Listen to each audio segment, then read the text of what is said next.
Okay, ladies and gentlemen, welcome back to the channel today. And have I got a good one for you. Today's video, we're going to be looking at the progression of these dystopian measures going through the world, not just individual countries, although the West has seen the brunt of it over the last 3 years. But remember, we originally talked about the Great Reset initiative that was a conspiracy, as all the media said, and now they can't wait to tell you about it on a day-by-day basis and how great it is for you and your family. Yes indeed, that is the daily message from the media now. So what we're going to look at today is this progression. I'm going to tell you about a brand new thing I haven't talked about before, because I've been waiting for the failure of ESG, environmental social governance, which is what you've been seeing over your life, bank accounts, companies, employment, and all the other things that go along with that. We're starting to see this breakdown now of ESG, which is a good thing in my opinion, but I think what they're going to do now is rebrand it into something else, and that's exactly what it looks like is happening at the moment. And just a reminder, when I say that I don't like ESG, I'm not talking about the concept of ESG. I'm not talking about the concept of clean air and a better planet and more environmentally friendly and these things. No, I'm with everybody else on this. We all want better things for our life. We want less pollution and things like that. But that's not really what ESG is. It's a way to control the finance of everything from the banks, financial institutions, pension funds, large corporations, governments even, all the way down to people as individuals. That is the problem with ESG. They've hijacked a very good thing there and they've turned it into something else, which is very dystopian in nature. So let me show you today something that I've had for a long time now, but I want to show you how it's merged, and we've now got all of the evidence to show what it's now becoming. So let's go over to the shared screen. I assure you this is going to be a good one. So this was an article that came out a long time ago now, and it was called CEOs Join the Vatican in Push for System Change. Now, if we scroll down here, I remember at the time looking at this and saying, that's interesting. The people involved in this, I'm not going to read out names because I don't want the video getting flagged, but you can see the names here on screen, and these people were known as the Guardians. And I thought, that's quite an interesting name, Guardians. Sounds like they're going to do great things. Well, who were these Guardians? Bank of America, Visa, MasterCard, America's biggest pension fund, the OECD, and then I said, okay, maybe they're not going to be guardians after all. Why would the largest financial institutions, which are profit-based, they grow by making profits and distributing profits for shareholders, why would they really be interested in all of this stuff? And then I started looking into this organization here, the Council for Inclusive Capitalism. Now, this will take you down an absolute rabbit hole if you start looking into it, because you look at these people and you say, what have they all got in common? They seem like a very odd bunch to come together. And, well, you'll kind of guess as we go through the video what they have in common. But we have some of the main culprits. We have Mark Carney here. We have Lynn Forrester de Rothschild. And before anyone says, oh no, not another Rothschild conspiracy, actually, I keep hearing this all the time about this conspiracy. It's not a conspiracy. If you actually read the biographies and the history of the Rothschild family, as I have many times over, you'll know about the 5 arrows, the sons Amschel, who went to Frankfurt, Solomon to Vienna, Nathan to London, Kelman to Naples, and Jacob to Paris. This isn't a conspiracy, this is a fact. They controlled all the capital. These are just some of their homes that money cannot buy today. This is Waddesdon Manor in England, and there are just castles all over the world. Money cannot buy these things. So then when you see a name such as Lynn Forrester de Rothschild, and people say it's just a coincidence, it's nothing to do with anything, and then you look at the fact that it's all around money, you start to ask a lot of a lot of questions here. And she is the founder and co-chair of the Council for Inclusive Capitalism. This is a global not-for-profit organization. Well, yes, they always say it's a not-for-profit organization, but when you look deeper into it, you see that a lot of the holdings of certain people benefit from these not-for-profit organizations. And you only have to look through and actually see the About Us to see that this is just a rebrand really of the WEF. And I'll show you a video in a moment which is almost identical format to the WEF video, which is how I started looking into this. It made me suspicious. So what have they got? AUM, $10.5 trillion, 2.1 in market cap, and they represent over 200 million workers. Interesting. And they're over 163 countries now. So what do they do? They're connecting frameworks for systemic change. They love that word. Systemic this, systemic that. They also have the goal of advancing the UN SDGs. And if you haven't seen the SDGs before, this is basically a kind of rebrand, but not exactly. They're somewhat the same. And these are United Nations. These are the Sustainable Development Goals. And if I zoom in on this a little bit here, you'll have seen these pin badges being worn by lots of world leaders. Boris Johnson, when he spoke at the UN, he was wearing this pin. So was Trudeau and a lot of other people. And of course, the other people that were part of the SDG, especially investment, there's got to be money involved if the WEF is interested. So when you start to see how all of these link together, you start to get an idea of what's going on here. So let's start by having a quick look at this video that I found for you here then.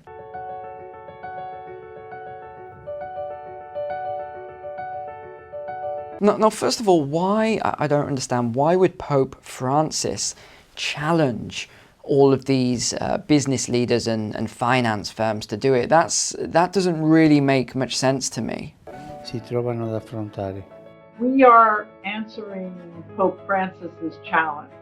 So this lady, Lynn Forrester de Rothschild, just happens to be interested in accepting the Pope's challenge. Does this not, I don't know, I mean, tell me if you think I'm way off here, but does this not just seem a little bit suspicious? Inclusive capitalism, though, and we have to recognize that starting from where we are to where we need to get to, we need to bring everyone along, and there will be adjustments that come. Again, this is what I mean about WEF style videos. This is exactly what you see in the WEF style videos. You then see people coming on, and they'll do a little webcam video. You'll see then some third world or developing nation people doing something. It's the same format every time.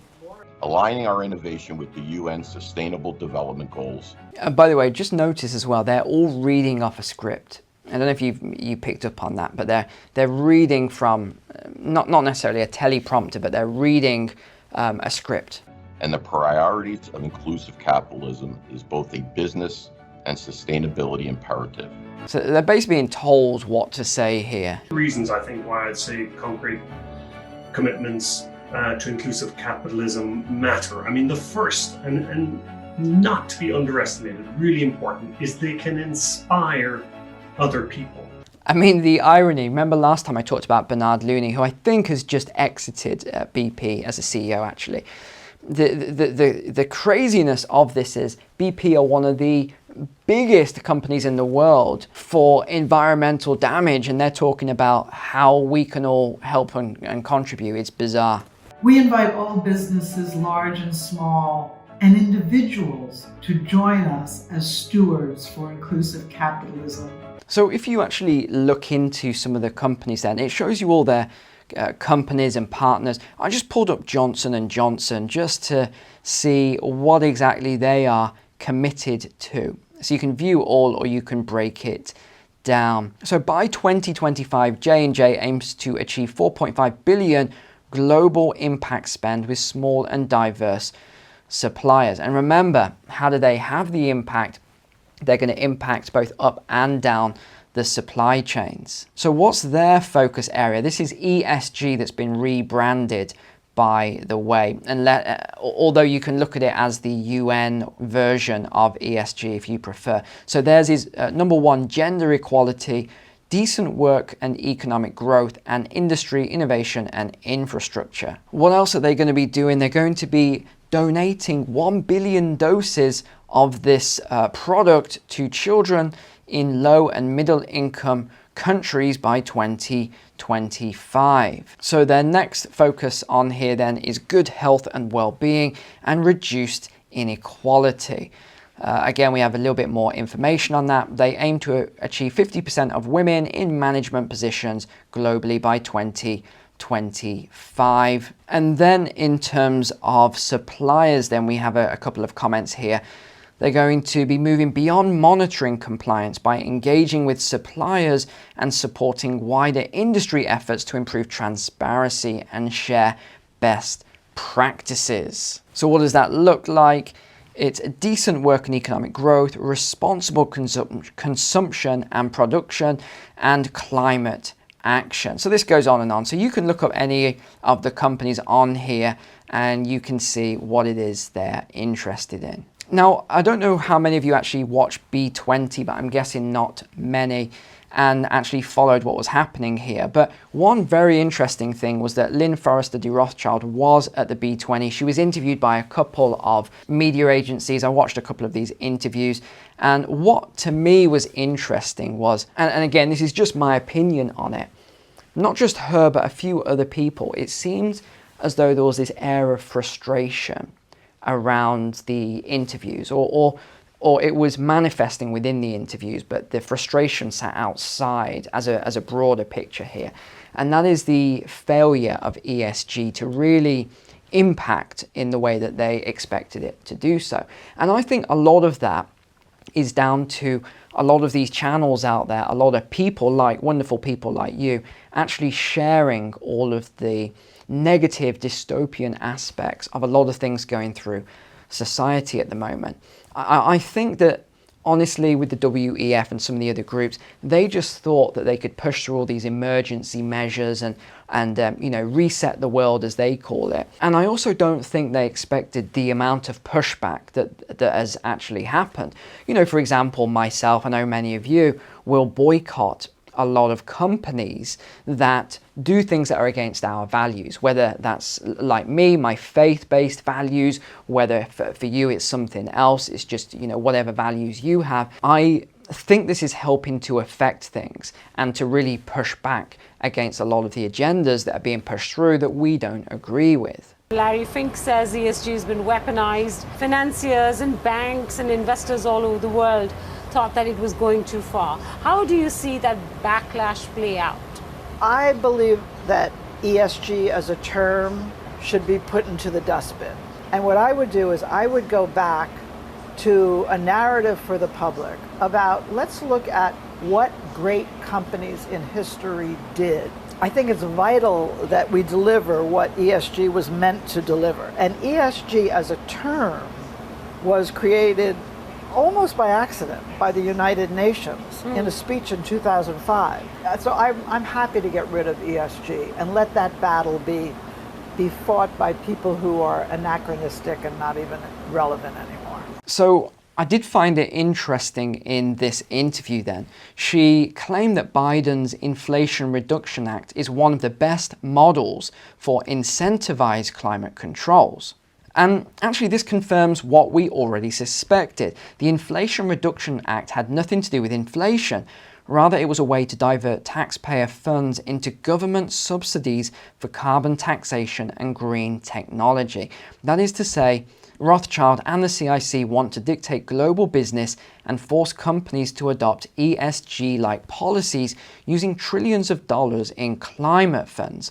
And they have a figure of $7.5 trillion per year to be exact. And even the Financial Times and some of the big media outlets are jumping all over this now. And they're talking about how rebranding ESG won't save it from its internal contradictions. So it's good that a lot of people are starting to see this now and it is hitting the mainstream.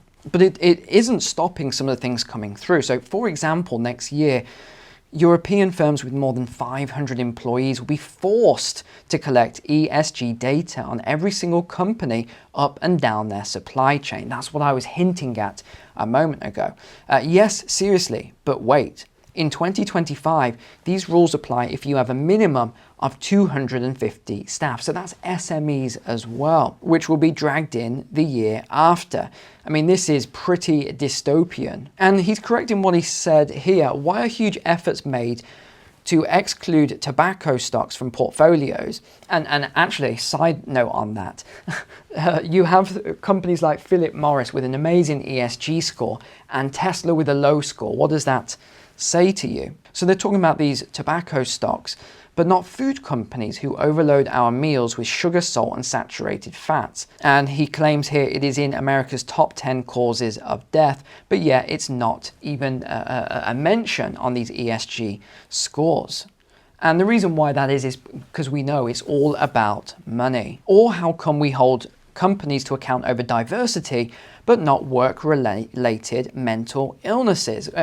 Completely, it's stress. What is one of the main contributors of all illness? Some physicians will say it's over 90% of all illnesses. They say it's stress related. And as always, you don't want to be investing based on ESG, like I see so many portfolio managers taking your investment, your pension, your funds, and investing it based on ESG. If your asset manager, your financial advisor is doing this, you might just want to have a conversation with them and find out exactly what they are doing. And remember, I have in the description below a macro finance and stock market course. It will teach you everything that you want to know about the stock market for yourself. And you can even bundle that up for a low price with my Psychology of Wealth Accumulation course at the moment. So I hope that was a really good overview then of everything that's going on at the moment and how this new CIC and all the SDGs and all these other three-letter organizations, what they are planning, where they're now moving to, so that you can stay ahead of the curve. But remember, the most powerful thing that you can ever do is to share this information with other people, because the more people that wake up and are aware of these things, the more pushback that we can give these crazy people and organizations. All right, thanks so much for watching today. Take care. God bless you. God bless your family. And I'll see you tomorrow.